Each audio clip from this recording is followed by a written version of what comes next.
अस्सलामुअलैकुम। Sports world में आपको वेलकम कहेंगे। मैं हूं हिफ्सा इम्तियाज। सबसे पहले बात करते हैं, पाकिस्तान ने फाइनल में श्रीलंका को हराकर 3 मुल्की सीरीज जीत ली है।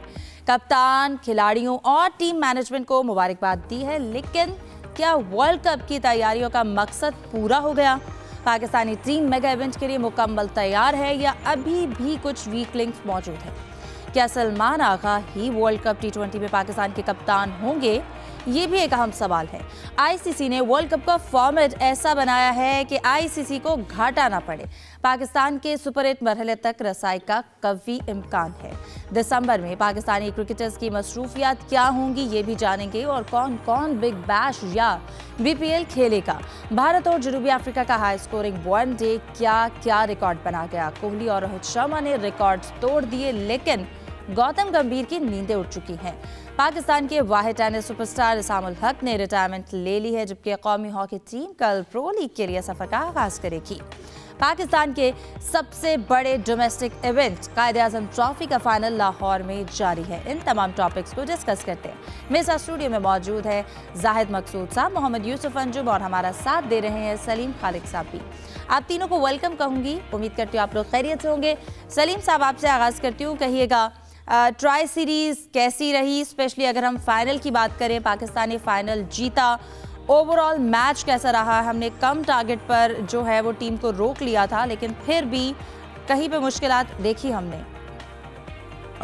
बहुत अच्छी परफॉर्मेंस रही पाकिस्तान की, खासतौर पर एक ऐसा वक्त जब 98 रन पे 3 विकेटें गिरी हुई थी श्रीलंका की, लेकिन उसके बाद कमबैक किया। पाकिस्तानी बॉलर्स बड़े ज़बरदस्त तरीके से मैच में वापस आए, और नवाज हैं, शाहीन, सब ने अच्छी बॉलिंग की, जिसकी वजह से हमने उनको कम स्कोर पे आउट किया।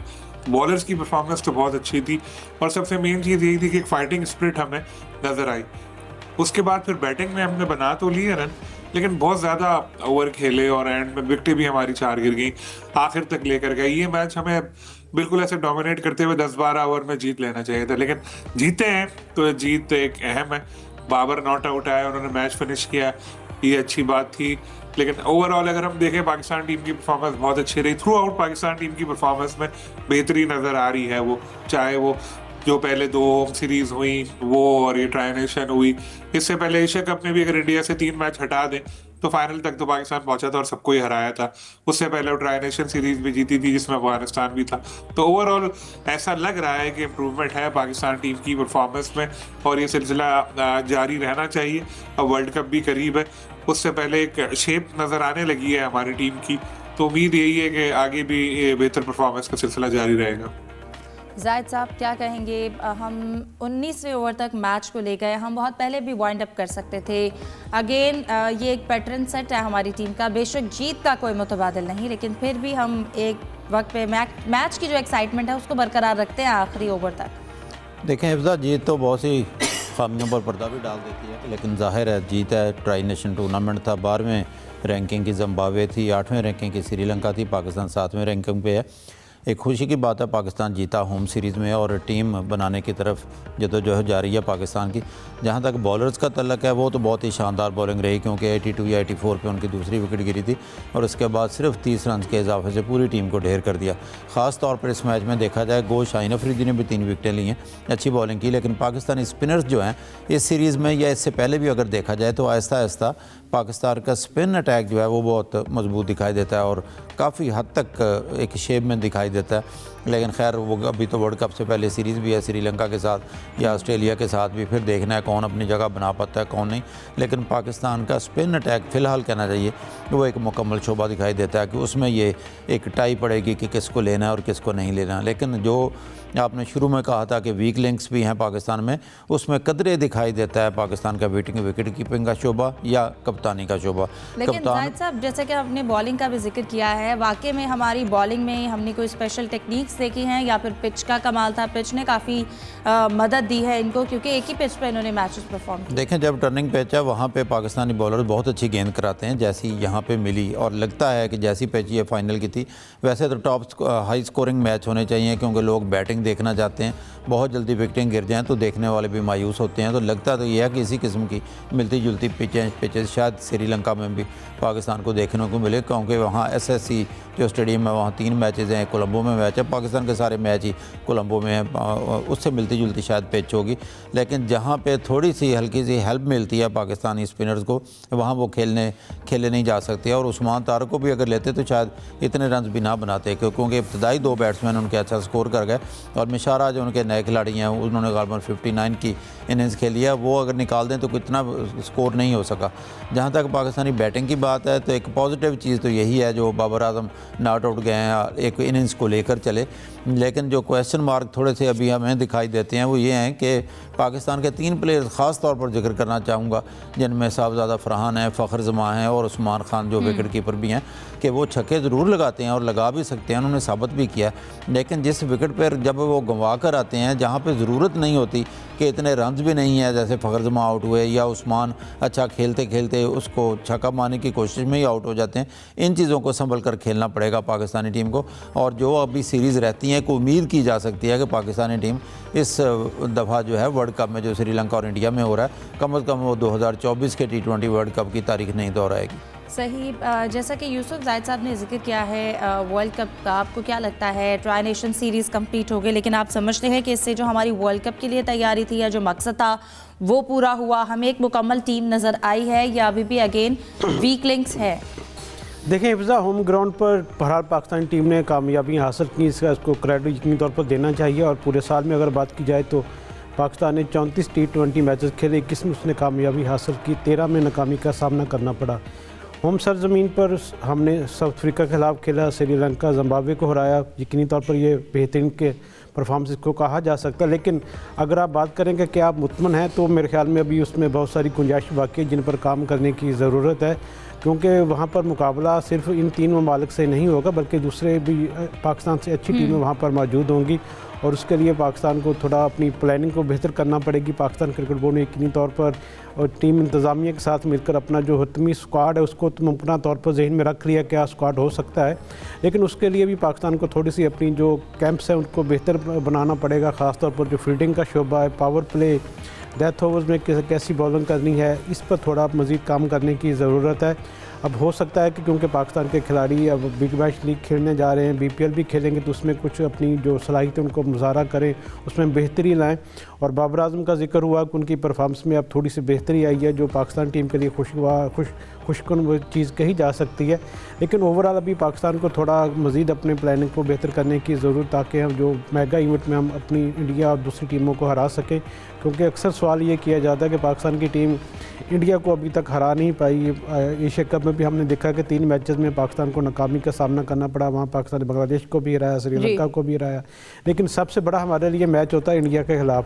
तो क्या वो तैयारियाँ उस काबिल हो गई हैं पाकिस्तान की टीम को उनको हरा सके? तो अभी तक इस पर सवालिया निशान बाकी है। बिल्कुल सलीम साहब, क्या लगता है जब वर्ल्ड कप में बाकी टीम्स हैं और काफ़ी मजबूत टीम्स हैं उनके साथ जब मुकाबला होगा तो क्या लगता है हमारी जो कॉम्पिटिशन है वो कितना टफ हो सकता है? इसके साथ साथ हमारे बैटर्स जो हैं वो हिटिंग की तरफ जाते हैं, लेकिन विकेट को बचाकर खेलना है, ये वो कब सीखेंगे या कौन सिखाएगा? और इसके साथ साथ जैसे जाहिद साहब ने भी जिक्र किया विकेट कीपर उस्मान खान का, तो क्या लगता है वो एक्सपेक्टेशंस पूरी कर रहे हैं, अपना इंतखाब को मजबूत बना रहे हैं या अभी भी किसी मुतबादिल की गुंजाइश है?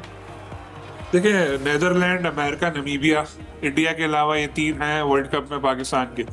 ठीक है, पिछली दफ़ा अमेरिका से हम हार गए थे, लेकिन हर बार ऐसा नहीं होगा इंशाल्लाह। इस बार तो अगले राउंड में पाकिस्तान के पहुंचने का बहुत इम्कान है। उसके बाद ज़ाहिर परफॉर्मेंस में बेहतरी बहुत ज़्यादा लाने की ज़रूरत है अभी भी, और फिर देखना होगा आगे कौन कौन आता है। दूसरा, हार्ड हिटिंग की आपने बात की। देखें, इस शोबे में पाकिस्तान लैग तो कर रहा है, बैटिंग में पाकिस्तान को मसाइल हैं।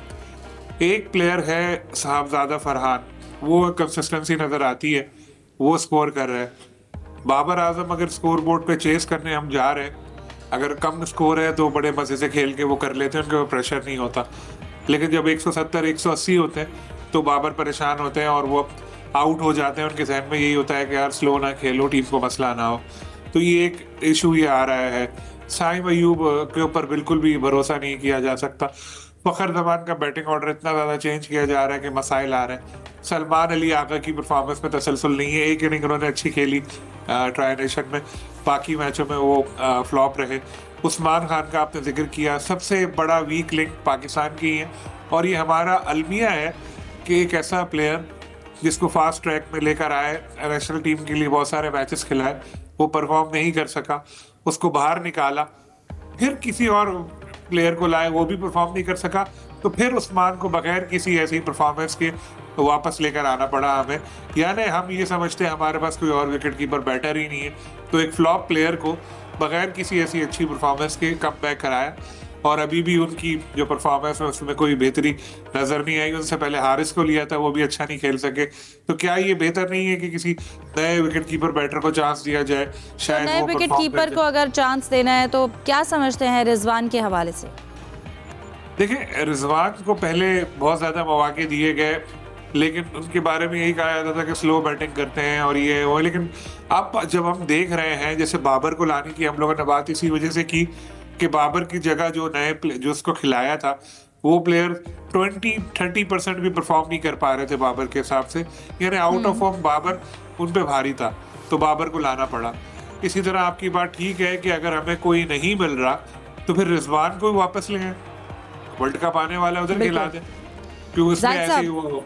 बिल्कुल जाहिद साहब, बेंच स्ट्रेंथ की भी यहाँ पर फिर बड़ा सवालिया निशान है कि हमारे पास बेंच स्ट्रेंथ भी नहीं है इतनी मजबूत, कोई ऑप्शन नहीं है कि अगर हम कोई ऑप्शन देखते हैं। इसके साथ साथ सलमान अली आगा, क्या लगता है वर्ल्ड कप तक के लिए वो पाकिस्तान की क़यादत करेंगे नहीं करेंगे? क्या कितना ही बेस्ट ऑप्शन है हमारे लिए? और फिर वर्ल्ड कप में जो पाकिस्तान का ग्रुप है, आपकी क्या राय है, ईजी है या कितना टफ है? हिफ्ज़ा, कप्तान से पहले मैं ज़रा विकेट कीपिंग की बात करना चाहता हूँ। आपको याद होगा इससे पहले राहील नज़ीर को चांसेस मिले, मोहम्मद हारिस को तो बहुत से चांसेस मिले, और फिर मोहम्मद हारिस के बारे में भी यही कहा गया कि बैटिंग आर्डर जो है उनका चेंज किया गया। यहाँ तक कि सलमान आगा ने यह भी कह दिया था वो कौम के लिए कुर्बानी दे रहा है कि उसको लेट नंबरों पर भेजा जा रहा है। उसके बाद उस्मान खान जो दोबारा जो है फिर में टीम में शामिल लिए गए, और क्योंकि बार बार प्लेयर लिए गए हैं। हाँ, मोहम्मद रिजवान का एक इशू ज़रूर था, जब बाबर आजम और मोहम्मद रिजवान खेलते थे तो उनके बारे में था कि वो ओपनिंग करना चाहते हैं, ओपनिंग पे जाना चाहते हैं, पावर प्ले में जो है डॉट गेंदें ज़्यादा खेलते हैं, स्कोर कम करते हैं। तो जैसा बाबर को 1 डाउन कहा गया, इसी तरह से सिटिंग करते मोहम्मद रिजवान के साथ बैठते।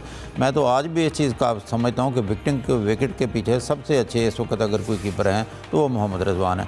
और लेट आर्डर में अगर ज़रूरत है 6वें 6ठे 7वें नंबर पर, तो वो इनिंग्स को अगर विकेटें गिरती हैं तो लेकर चल भी सकते हैं। बहरहाल ये फैसला तो टीम मैनेजमेंट करेगी या सिलेक्शन कमेटी करेगी। मेरी नज़र में मोहम्मद रिजवान अब भी बेहतर है। उस्मान खान को देखे बार बार चांस मिले हैं, स्टार्ट बहुत अच्छा करते हैं, बहुत अच्छा खेलते हैं, और लेकिन वो भी तवक्कुआत पूरी नहीं करते, ना विकेट के पीछे करते हैं, और फिर विकेट जिस तरह से ज़ाया करते हैं उससे बड़ी मायूसी होती है।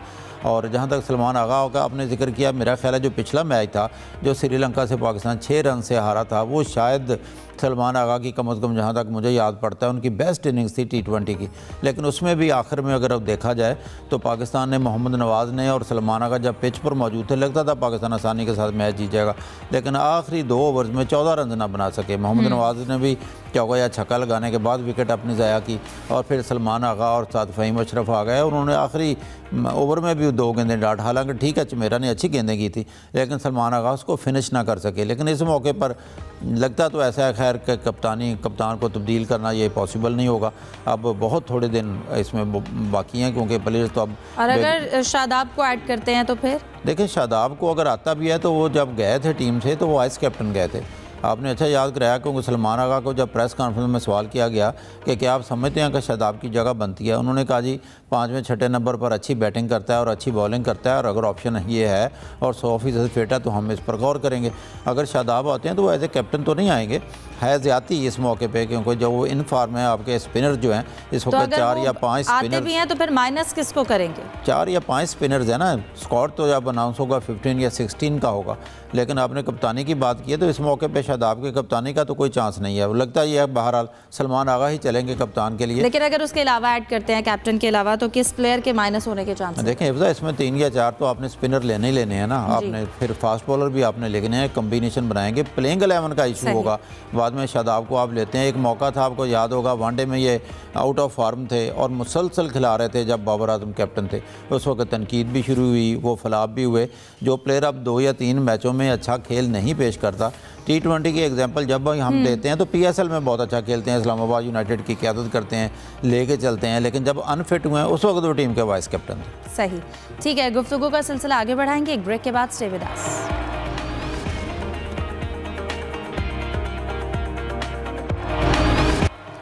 Welcome back. यूसुफ, आपकी जानिब आना चाहूँगी, कहिएगा ICC ने वर्ल्ड कप का फॉर्मेट ऐसा बनाया है कि ICC को घाटा ना हो, कैसा फॉर्मेट बनाया गया है? देखिए हिफ्ज़ा, ICC का मेन जो सोर्स ऑफ इनकम है यही है, जो वर्ल्ड कप होते हैं इसी वजह से वो अपना प्लानिंग ये करती है कि पाकिस्तान इंडिया के दरमियान जो मैचेस हैं इनको ज़्यादा से ज़्यादा करवाने की कोशिश की जाए। और इसलिए अब देखा कि जो 7 फरवरी से मुकाबला शुरू होने जा रहे हैं ICC T20 वर्ल्ड कप है, इसमें 15 तारीख को पाकिस्तान का बड़ा मुकाबला होगा इंडिया के साथ कोलंबो में। इसके लिए तकरीबन जो टिकट्स उसकी फ़रोख्त भी अब चंद दिनों में शुरू होने वाली है। और मैं समझता हूँ कि पाकिस्तान की जो फैंस हैं वो भी चाहेंगे कि इंडिया के साथ जाकर मैच खेलें, वहाँ पर इनको देखें खेलते हुए और पाकिस्तानी टीम को सपोर्ट करें, क्योंकि पाकिस्तानियों के लिए एक ही मैच होता है पूरे टूर्नामेंट में, होता है इंडिया के साथ। तो पिछले जो एशिया कप में उसमें हम अच्छा परफॉर्म नहीं कर पाए, लेकिन अब चूँकि पाकिस्तान की टीम ने होम सीरीज़ में काफ़ी अच्छी परफॉर्मेंस दी है और टीम इंतज़ामिया खिलाड़ी उनके एतमाद में भी इजाफा हुआ है, तो होप्स हो कि अब पाकिस्तान की टीम अच्छा परफॉर्म करेगी। और ICC की भी ये चाहेगी कि पाकिस्तान इंडिया के दरमियान अच्छा कांटे का मैच हो, और वो भी ये चाहते हैं कि इस बार पाकिस्तान की टीम बनाए, दोबारा अगर चांस मिले तो फिर सेमीफाइनल या फाइनल में पाकिस्तान और इंडिया को दोबारा टकराओ। सही। सलीम साहब, कहिएगा पाकिस्तान का सुपर 8 तक पहुंचने का इम्कान जो है वो कितना रोशन है? ये पाकिस्तान का सुपर 8 काफी हद तक रोशन है। एक इंडिया ही मजबूत हरीफ है, बाकी तो नेदरलैंड, अमेरिका और नामीबिया है। लेकिन मैं फिर वही बात कहूँगा कि अमेरिका से हम पहले हार चुके हैं, तो उस मैच को आसान नहीं लेना चाहिए। किसी भी T20 में टीम के साथ आपका मैच है उसको आसान नहीं समझना चाहिए। यूजुअली होता यही है कि ICC जब बनाता है फॉर्मेट इसका ऐसे ही रखा होता है, इंडिया पाकिस्तान एक साथ हो और दूसरा बाकी टीमें हल्की हों, ताकि ये दोनों टीमें अगले राउंड में चले जाएं। लेकिन फिर भी कभी कभी मसाइल हो जाते हैं, पाकिस्तान को जैसे रह गई थी।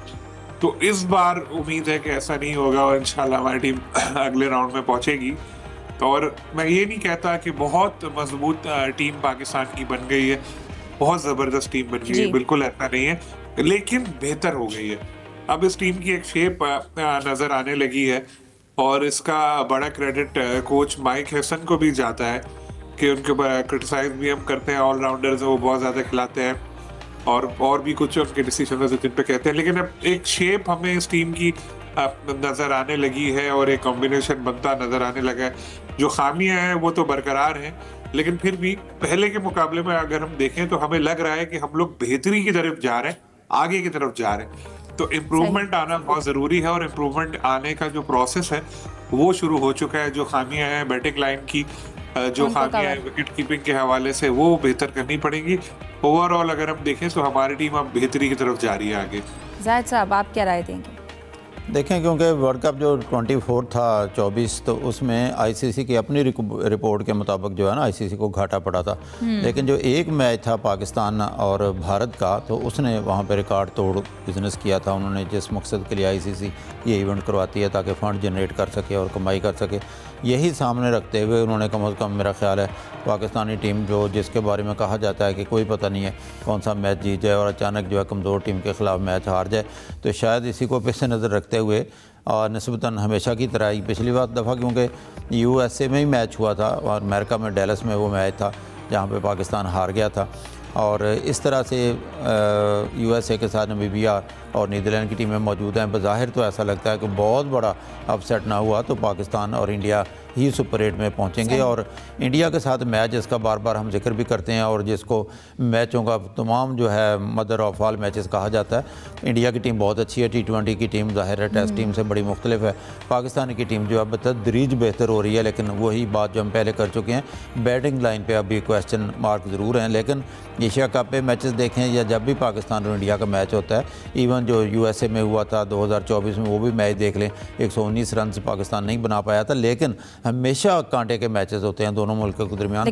पाकिस्तान को मेंटल टफनेस का मुजाहरा करना होगा पाकिस्तानी प्लेयर्स को, जिसमें शदीद कमी दिखाई देती है। जब प्रेशर पड़ता है पाकिस्तानी प्लेयर्स पे, फिर पाकिस्तानी प्लेयर्स के ज़रा हाथ मुँह फूल जाते हैं और उनका इम्तिहान शुरू हो जाता है। जाहिद साहब, एशिया कप में भी जो हमारी टीम थी, हमने ऑलमोस्ट वही जो है वो आगे कैरी किया है, बाबर की उसके अंदर इजाफा हुआ है, लेकिन इतनी वाज़ेह चेंजेस तो नहीं किया हमने ओवरऑल टीम में। नहीं देखें, अब आपका स्पिन अटैक निस्बतन पहले से बेहतर दिखाई देता है, लेकिन अगर बाबर भी आते हैं तो एक एंड पे तो आपने देखा होगा एशिया कप में भी यही था कि पाकिस्तान की इब्तदाई विकेटें जो है पावर प्ले में 2 या 3 आउट हो जाते थे। इसी मकसद के लिए बाबर को लाया गया, क्योंकि जितना एक्सपीरियंस है बाबर आजम का, नो डाउट उनकी बैटिंग की ज़रूरत है। और अभी आपको याद होगा कि उन्होंने वो कैचेज़, फील्डर का कैचेज़ करने का रिकॉर्ड भी कायम कर दिया, 60 कैच भी ले लिए, अच्छी फील्डिंग की है। ओवरऑल देखा जाए तो यहाँ भी बाबर आजम ने उन पर एक जिम्मेदारी आयद होती है, और यही प्रूफ आगे चल के शायद आप जिक्र भी करेंगे रोहित शर्मा और कोहली ने दिया कि एक्सपीरियंस का कोई मुतबादल नहीं होता, लेकिन उनको अपनी जिम्मेदारी का एहसास ज़रूर करना पड़ेगा। जब फैंस तालियां बजाते हैं और वो डक पे आउट हो जाते हैं तो वो फिर भी उसकी तस्वीरें लहरा रहे होते हैं। इस प्रेशर से भी निकलें बाबर आजम और टीम को साथ लेकर चलें, तो यही टीम की ज़रूरत है, वक्त का तकाज़ा है। बिल्कुल, जैसा कि यूसुफ जायद साहब ने भी जिक्र किया है, अगर हम भारत और जनूबी अफ्रीका के हाई स्कोर मैच की बात करें, इसमें कई रिकॉर्ड्स भी बने हैं, और एक तरह से इंडिया ने जो टेस्ट का बदला है वो वनडे का मैच साउथ अफ्रीका को हरा कर ले लिया। देखें, यकीनी तौर पर जीत तो इंडिया की हुई है, लेकिन इसको हम ज़हनी तौर पर हार नहीं कह सकते साउथ अफ्रीका की, क्योंकि उन्होंने बड़ा टफ मुकाबला किया उनका।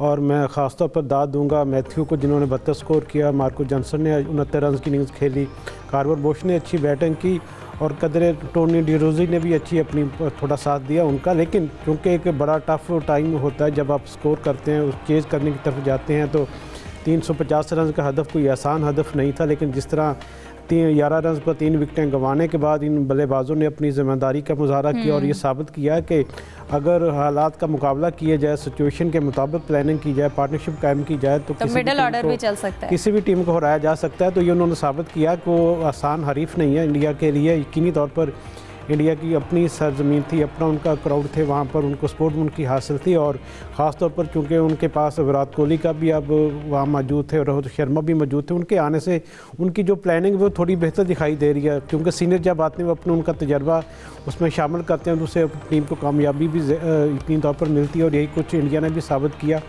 और इसमें विराट कोहली का भी यकीनी तौर पर आप जिक्र करना चाहेंगे, जिनकी 135 रन की उन्होंने शानदार इनिंग्स खेली, और उसने ये साबित किया कि जो फॉर्म है वो तो आनी जानी चीज़ है, लेकिन क्लास है जो हमेशा वो कायम रहती है, और यही उस क्लास उन्होंने विराट कोहली ने भी साबित की। बहुत से उन्होंने रिकॉर्ड भी इस मैच में बनाए, तो इस हवाले से क्रिकेट के हवाले से एक अच्छा मैच था, इसमें बहुत सी चीज़ें हुई और शायकीन ने खूब इंजॉय किया। बिल्कुल सलीम साहब, हाई स्कोरिंग मैच था, एक बहुत अच्छा मैच हुआ। विराट ने सचिन का रिकॉर्ड तोड़ा, रोहित शर्मा ने छक्कों में शाहिद अफरीदी का रिकॉर्ड तोड़ा। ओवरऑल मैच के हवाले से क्या कमेंट करेंगे? देखें, ओवरऑल यही था कि यही बातें होने लगी जैसे पाकिस्तान में होता है, जो प्लेयर नहीं होता है कि उसको वापस लाओ। अब ये बातें हो रही थी कि इनको, रोहित को और कोहली को टेस्ट में भी वापस आना चाहिए, रिटायरमेंट जहाँ लिए वापस आए, लेकिन वो कोहली ने तो वाजे कर दिया कि वो एक ही तर्ज के क्रिकेट खेलते रहेंगे। और ये कल साबित किया उन्होंने कि तजुर्बा होता है। जिस तरह की बैटिंग की कोहली ने और रोहित ने भी 50 बनाई, तो दोनों सीनियर्स अपना एक टीम को लेकर चले और 349 तक स्कोर उन्होंने पहुंचाया। और दोनों ही डसे हुए हैं कोच गौतम गंभीर के ना।